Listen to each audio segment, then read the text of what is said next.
નમસ્કાર મિત્રો, હું છું વિશાલ.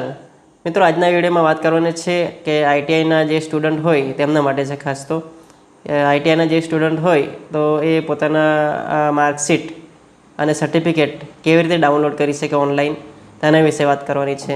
તો આ વિડીયોને આઈટીઆઈના જે સ્ટુડન્ટ હોય તે લોકો સુધી જરૂર શેર કરજો. તો મિત્રો, આગળનો વિડીયો કમ્પ્યુટરની સ્ક્રીન પર જોઈએ અને કેવી રીતે ડાઉનલોડ કરીએ તેના વિશે વાત કરીએ. કમ્પ્યુટરની સ્ક્રીન પર આવીને આપણે અહીં જે સિદ્ધ પોર્ટલ એમ કરવાનું હોય છે, skill India digital hub web portal હોય તેના પર આપણે લોગિન કરવાનું હોય છે. એટલે કે સિદ્ધ પોર્ટલ આપણે સર્ચ કરીએ, આ રીતે એન્ટર કરીએ તો આ રીતે એક વેબસાઇટની લિંક આવશે કે સ્કિલ ઇન્ડિયા ડિજિટલ હબ. એના પર આપણે ક્લિક કરીએ.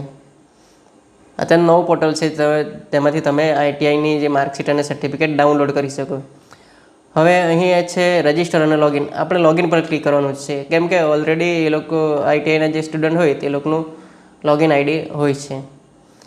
અહીં આ રીતે આપેલું હોય છે કે લર્નર પાર્ટિસિપન્ટ, પછી પાર્ટનર, આઈટીઆઈ ટ્રેની રિઝલ્ટ. હવે તમે લર્નર પાર્ટિસિપન્ટમાં પણ લોગિન કરીને ડાઉનલોડ કરી શકો. આપણે ડાયરેક્ટ ડાઉનલોડ કરવાની છે આઈટીઆઈ ટ્રેની રિઝલ્ટ 2024માં. એના પર ક્લિક કરીએ તો સીધું આ રીતે ખુલશે આઈટીઆઈ ટ્રેનિંગ માટેનું લોગિન. અહીં enter your PRN number. PRN number એટલે પરમનન્ટ રજિસ્ટ્રેશન નંબર. એ તમારે નાખવાનો હોય છે અને જન્મ તારીખ નાખવાની હોય છે. હવે પીઆરએન નંબર 13 અંકનો હોય છે. 13 અંક આપણે કેવી રીતે શોધવાનું કે પીઆરએન નંબર? હવે તમે એક્ઝામ આપી હોય તો હોલ ટિકિટ ડાઉનલોડ કરી હશે, તો હોલ ટિકિટમાં તમે રોલ નંબર જોયો હશે. રોલ નંબરથી તમારો 12 અને તે 14 અંકનો હોય છે.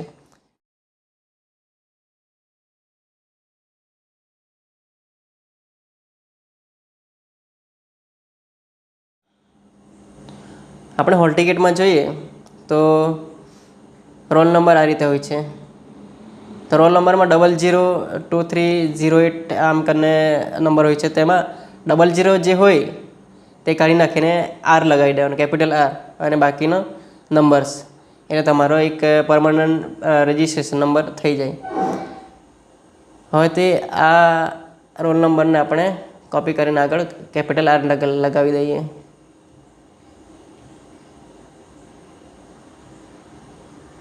પીઆરએન નંબર પર ક્લિક કરીએ. અહીં maximum length should be 13 characters, એટલે કે વધારેમાં વધારે 13 કેરેક્ટરનો પીઆરએન નંબર હોય છે. એમાં આર કરતાં અહીં જન્મ તારીખ નાખીએ.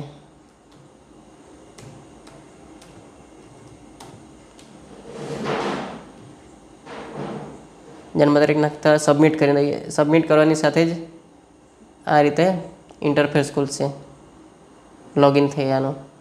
અહીંયા ડેશબોર્ડ છે, ટ્રેનની ડિટેલ છે અને આ વ્યૂ રિઝલ્ટ. વ્યૂ રિઝલ્ટમાં તમે માર્ક્સ જોઈ શકો. અહીં વ્યૂ રિઝલ્ટમાં જઈને અહીં આપણે જોઈએ ટ્રેનની ડિટેલ્સ. ટ્રેનની ડિટેલ્સમાં તમારે વર્કિંગ ડેથી લઈને આ રીતે ઘણું બધું હોય છે. અહીં લાસ્ટમાં એક્શન એમ કરીને લખેલું છે. એક્શનની નીચે આ 3 ડોટ હોય છે. 3 ડોટમાં આપણે ક્લિક કરતાં ડાઉનલોડ માર્કશીટ અને ડાઉનલોડ સર્ટિફિકેટ આ રીતે હોય છે. ડાઉનલોડ માર્કશીટ પર ક્લિક કરીએ તો ડાયરેક્ટ આપણને માર્કશીટ ડાઉનલોડ કરવાનું આ રીતે આવી જાય. અને ડાઉનલોડ સર્ટિફિકેટ કરીએ તો એક સર્ટિફિકેટ આવી જશે.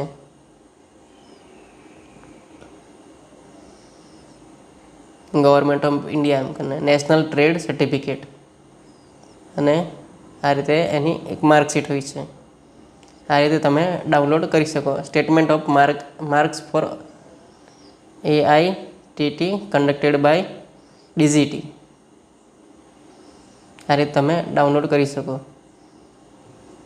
તમારો રજિસ્ટ્રેશન નંબર અહીં પણ જોઈ શકો, R230 આ રીતે એમ કરીને હોય છે.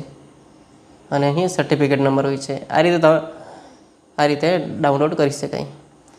તો મિત્રો, આઈટીઆઈના જે સ્ટુડન્ટ હોય તેમના માટે આ વિડીયો ખૂબ જ હેલ્પફુલ રહેશે. તો તેમના સુધી આ જરૂર શેર કરજો. અને વિડીયોને પસંદ આવ્યો હોય તો લાઈક કરજો, શેર કરજો, અને આગળના વિડીયો કઈ ટાઈપના જોઈએ એના માટે જરૂર કોમેન્ટ કરવાની છે અને સાથે સાથે ચેનલને સબસ્ક્રાઈબ જરૂર કરવાની છે, જેથી આગળના વિડીયો તમને મળતા રહે. તો ત્યાં સુધી ગુડ બાય, જય હિન્દ.